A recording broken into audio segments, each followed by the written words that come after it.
मिथुन राशि व्यक्तिशेष मानकर जीवन यह महाशिवरात्रि ठारू बदलवाक जाऊँगी कारण ग्रह नक्षत्र मानकर चलन में गोटे बहुत बड़ा परिवर्तन होगा जाऊँगी जहाद्वारा आपणकर जीवन में चली समस्त दुख कष्ट एवं समस्यार अंत होगा जाऊँगी एवं पुणी थरे महादेवंकर कृपारू पुणी थरे खुशी फेरिबाकू जाऊँगी।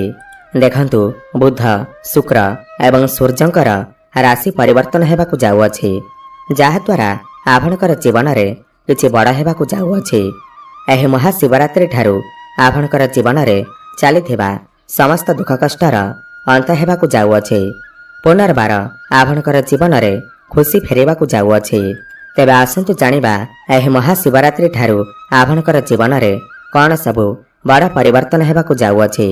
यह पूर्व जदि आपणकर मिथुन राशि होता है एवं आपण भी ईश्वर को सच्चा हृदय भक्ति करुथांती महादेव को सच्चा हृदय भक्ति करुथांती विश्वास करुथांती तेबे यह भिडियोटी को लाइक करी कमेंट बॉक्स रे ओम नमः शिवाय हर हर महादेव अवश्य लिखि दियंतु।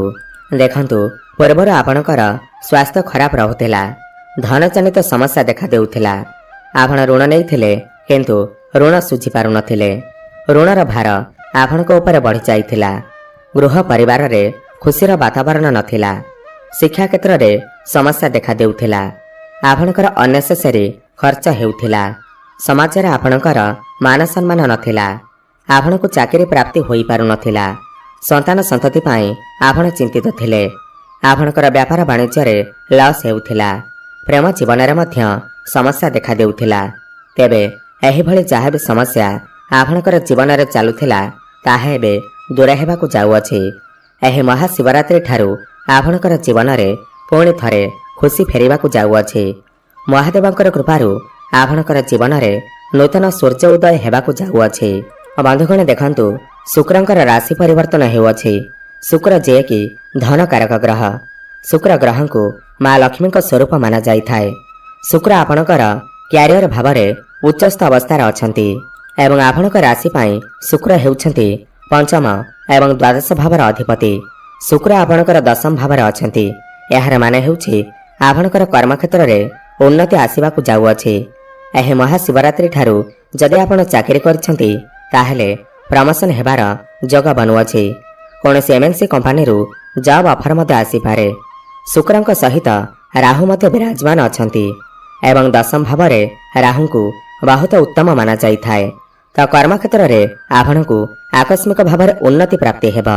जो व्यक्ति विशेष माने बेरोजगारी अछंती जो मानक पाखरे कोनोसी चाकरी बाकरी नाही तो सेमानकु यह महाशिवरात्रि पर निश्चिंत भाव में चाकरी प्राप्ति हेबार जग बनुअछि।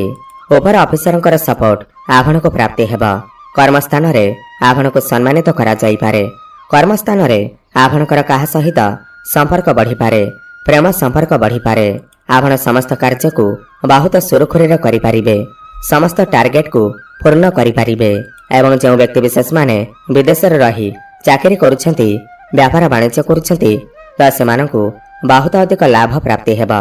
इनपुट एक्सपोर्ट काम रे आपणको सफलता प्राप्ति हेबा। कंस्ट्रक्शन काम रे ऑनलाइन काम रे डिजिटल क्षेत्र रे मार्केटिंग क्षेत्र रे आपणको शुभफल प्राप्ति हेबा। शुक्र एठारे बसी आपणकर चतुर्थ भाव को देखुछंती। चतुर्थ भाव मातृ सुखर भाव होइथाए। गाड़ी भूमि प्रॉपर्टी किमा नूतन गृह निर्माण आदिर भाव होइथाए। तो आपण एही महाशिवरात्रि परे कोनोसी प्रॉपर्टी भूमि जमी किमा नूतन गृह आदि निर्माण करिबा पाई मन बळेई पारंती एवं करि मध्य पारंती। मांकर सुख आपणको प्राप्ति हेबा। मांकर स्वास्थ्य रे जदि किछि समस्या लागि रहुथिला तेबे सेथिरे मध्य सुधार आसीबा। एही महाशिवरात्रि परे आपणकु आपणकर प्रेम जीवन रे सफलता प्राप्ति हेबा। एही महाशिवरात्रि परे आपणकर भल पाइबा विवाह रूप नहीं पारे। भ्रमण सुख आपणको प्राप्ति हेबा। दीर्घ दिन धरी जदि आपण विदेश जावाकू चाहुथिले तेबे आपणकर सही मनस्कामना निश्चिंत भावरे पूर्ण हेबा। मिलनर सुख आपणको प्राप्ति हेबा। जदि आपणकर पूर्वरु कथावार्ता बंद होई जाइथिला ब्रेकअप आदि होई जाइथिला तेबे आपणकर पुणी थरे कथावार्ता होई पारे।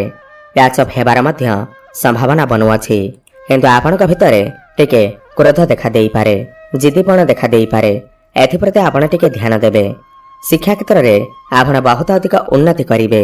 आपण कौन उच्चशिक्षा करने बाहर को जापारती, कौन नूतन स्थान में एडमिशन नहीं पारती, कॉम्पिटिटिव एग्जाम रे आपण को सफलता प्राप्ति हेबा। एही महाशिवरात्रि पर जदि आपणकर किछि एग्जाम अछि तेबे सेथिरे आपण निश्चिंत भावरे उत्तीर्ण करिवे।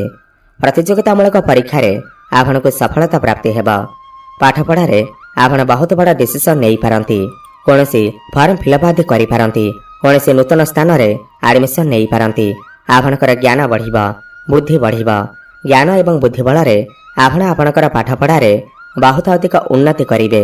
देखंतु आपणकर भाग्य भाव रे शनि, सूर्य एवं बुध जे कि आपणकर राशि स्वामी अटंती, तब आपणकर भाग्य भाव रे विराजमान अछंती। बुधादित्य राजयोगर निर्माण हेउअछि। एही महाशिवरात्रि पर आपणकर भाग्य चमकिबाकु जाउअछि। समस्त क्षेत्र रे भाग्य आपणकर साथ देबा। भाग्य बल रे आपण कम परिश्रम रे बहुत अधिक सफलता प्राप्ति हेबा। शनि मध्य आपणकर भाग्य भाव रे अछंती। आपण कोनसी बड़ कार्य आरंभ करि पारंती, बड़ इन्वेस्टमेंट करि पारंती। शेयर मार्केट, स्टॉक मार्केट एवं ट्रेडिंग रे काम करुथिले आपणकु आकस्मिक सफलता प्राप्ति हेबा। आपणकर कोनसी गोटिए बड़ मनर इच्छा निश्चिंत भाव में पूर्ण होई पारे। आपणकर मन धर्म आड़क अग्रसर होई पारे। समाज रे आपणकु मान सम्मान प्रतिष्ठा प्राप्ति होई पारे। आपण कोनसी धार्मिक स्थान को यात्रा करि पारंती। ऑनलाइन काम रे आपणकु सफलता प्राप्ति हेबा। आपण कोनसी छोट मोट जगह को यात्रा मध्य करि पारंती। चारि दिगरे आपणकु लाभ ही लाभ प्राप्ति हेबा। एकादश भाव लाभर भाव होइथाय एवं शनिकर दृष्टि एकादश भाव उपर को रहुअछि, त समस्त क्षेत्रु आपणकु लाभ प्राप्ति हेबा। आपणकु कोनसी ना कोनसी गोटे खुशी खबर निश्चिंत प्राप्ति होई पारे। वैवाहिक जीवन आपणकर बहुत भल रहिबा। पूर्वर जदि किछि कଳି झगड़ा लागि रहुथिला तेबे सेथिरे सुधार आसीबा।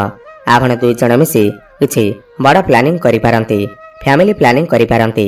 जो दंपति माने संतानर कामना रखिथिले त सेमानकु संतान सुख मध्य प्राप्ति होई पारे। पारिवारिक सुख आपणको प्राप्ति हेबा। परिवार रे हसखुशीर लहरी लागि रहिबा। व्यापार वाणिज्य क्षेत्र रे आपणको अधिक सफलता प्राप्ति हेबा। काहेकि ना बुध जे कि व्यापारर कारक ग्रह, बुध आपणकर भाग्य भावरे अछंती, तो व्यापार वाणिज्य क्षेत्र रे भाग्य आपणकर साथ देबा। आपणकर डेली इनकम बढ़िबा। आपण पैसा किछि संचय करि पारिबे। बैंक बैलेंस बढ़िबा। फाइनेंशियल ग्रोथ हेबा। आपण कोनसी नूतन व्यापार वाणिज्य आरंभ करि पारंती। पार्टनरशिप रे व्यापार वाणिज्य करुथिले आपणको सफलता प्राप्ति हेबा। आपण जदि काहाठारु ऋण नेइथिले, कर्ज नेइथिले, ऋण को सुझिबारे सक्षम होई पारुनथिले तेबे एही महाशिवरात्रि परे आपण समस्त ऋण को सुझिबारे सक्षम हेबे। कोर्ट कचेरी रे जदि आपणकर किछि मामला चालू अछि तेबे मामला आपणक सपेक्षर जाई पारे। गुरु आपणकर द्वादश भावरे अछंती, तो विदेशरू आपणकर धनर स्रोत आसी पारे। धन इनकम करिवार नुआ नुआ बाट आपणको मिलि जिबा। धन कमाइबार नूतन रास्ता आपणको मिलि जिबा। आपण एही महाशिवरात्रि परे धन कमाई पारिबे। धनरे वृद्धि आसीबा।